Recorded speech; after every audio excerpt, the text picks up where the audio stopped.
What's up guys, Steven Spikes at Spike Signal here, coming at you with 6 rhythm guitar metal songwriting tips right now. Now tip number 1 is using the offbeat of 4 when you're transitioning from measure to measure, or more accurately from section to section. While it's not always obvious within the context of a full song, using the offbeat of 4 can add some really cool swing to an otherwise rather stagnant passage. So basically what you do to accomplish this is, instead of waiting for the one of the next measure to change the chord that you're on, instead change the chord that you're on 1/8 measure before that, or on the offbeat of 4. Doing this drives your song forward in a manner that wouldn't exactly feel the same if you simply change chords on the 1. You can do this in every measure, in every transition from part to part, or even sparingly within particular measures or parts as you so desire, in order to kind of make things feel on beat in certain instances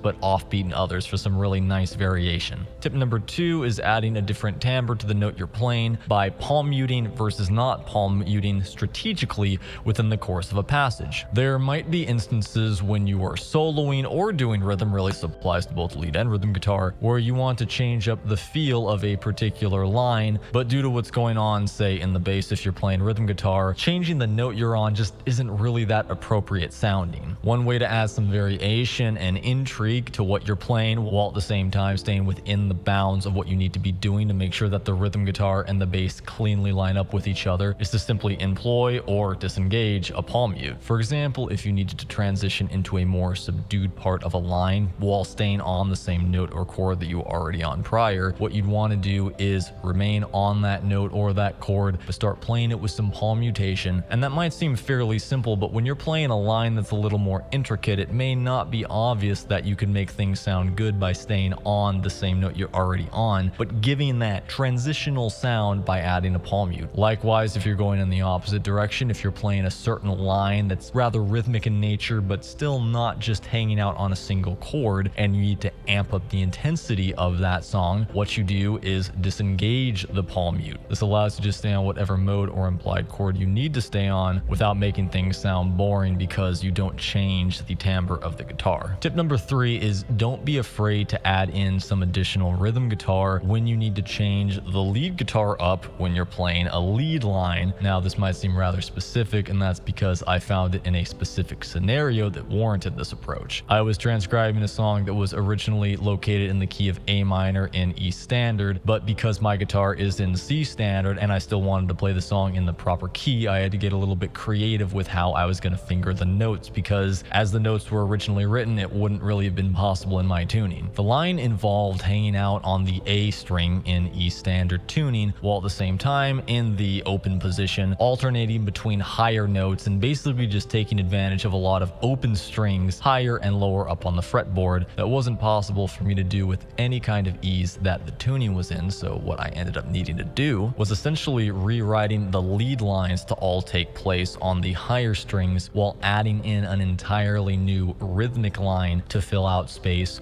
more on the lower 3 strings of the guitar. Now this line was nothing special, it was very supplementary and supportive. It's not like I was trying to totally redo the song or anything, but without doing that, given the constraints of the tuning that I was in, there would have been a big gaping hole between the bass guitar and the lead guitar, so adding in that extra part right there really helped take care of things. The next tip to enhance your rhythmic playing is making liberal use of triplets and just tuplets in general, in order to give your song a little bit of like a cool lag and dragging type feel. One thing that's a hallmark of metal is to slow down things ever so slightly as songs progress, in order to make them feel even more crushing and heavy than they did prior in any said song. Now one way to do that is to change the tempo, but my preferred manner of doing that is to employ tuplets, typically triplets, that are 1 note below what the notes prior were. So if you're playing, say, 8th notes before this part where you want to slow it down, you would make them quarter note triplets. And doing that, especially if done properly in conjunction with the bass and the drums, can really bring everything down to a more of a crawl in a pleasing way, before typically kicking back off at full speed, going back to the notes you were originally on. So again, for this example, if there was a line of 8th note palm muted notes hanging around the minor, the 1, one. What we might want to do in that circumstance is then alternate to, instead of making them eighth notes, make them quarter note triplets, hang out on them for however long we want, a half note, perhaps even maybe an eighth note, and then kick it back up with full intensity going back to the eighth notes in the next measure. It's a great way to add some rhythmic movement to your song without changing the tempo. This actually works for lead guitars and solos as well, so super cool to apply it there too. The next tip is to use single notes sparingly in passages that are full of chords. Now, what do I mean by this? Well, if you have a passage of say 8 measures, that's mostly just holding on chords for the entire measure, maybe say 6 out of the 8 measures. Within 2 of those measures, it can be quite cool to play single notes within there and even add a little bit of movement to those single notes, almost like the slightest, subtlest sequence. You know, it doesn't have to be too much. It could even just be 3 notes per 2 measure, just to move things along a little bit quicker so the rhythm isn't as dry. Now, if you want to really make things feel like they're moving within that, you can have the bass follow those single notes. And I said 3 single notes. It could be 5, 6, or even 8 within 2 measures. I mean, it's as many as you want, really. But if you want things to feel like they only have a little bit more movement, you might want to try to keep the bass holding notes the entire duration of the measure while making the rhythm guitar change notes ever so slightly. Again, maybe 3, 4 notes within a measure just to add movement. Having the bass hold on notes for any entire measure while the rhythm is changing notes on top of it, though, will add some movement without making it feel like there's an overabundance of movement. And the final tip of the day is to add extra measures within a passage that you're repeating to make it sound extremely different. Now, there's a couple ways to add extra measures. We might look at an extra measure simply being a measure where we change the chord that was, for example, prior hanging out on the 5 of a major scale to a 1 instead. But sometimes that's taking a, say, 8 measure passage and just throwing a 9th measure at the front of it. When I say 9th measure, I mean a measure that's playing a unique chord. This is something that can sound really off if not done properly, but if you have lyrics that are written and performed in a manner that accommodates that, as well as drums, bass, and rhythm guitar lines that support that extra measure in a way that doesn't make it feel